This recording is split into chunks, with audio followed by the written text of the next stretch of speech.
When you see another footballer getting signed for a top club for a record amount of money, or you hear about the millions of dollars a famous actor grosses in one year, it begs the question, why is there such an imbalance when it comes to salaries?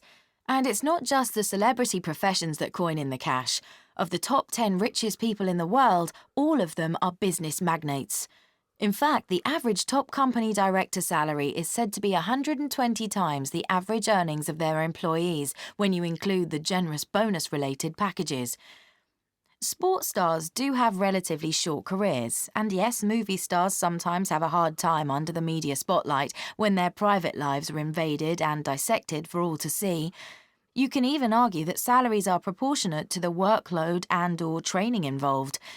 Doctors, for instance, undertake 5 to 6 years of initial study before specialising in an area, and directors of companies are well known for being workaholics and never really switching off from the job.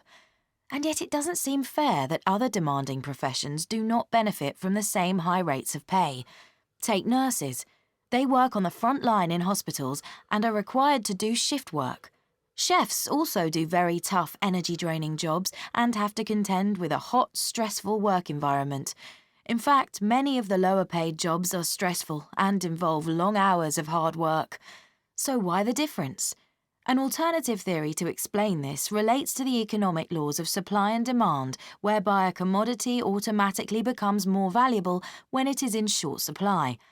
So, although anyone in theory can be a football player, and there are many good football players, only a tiny proportion will have that little something extra.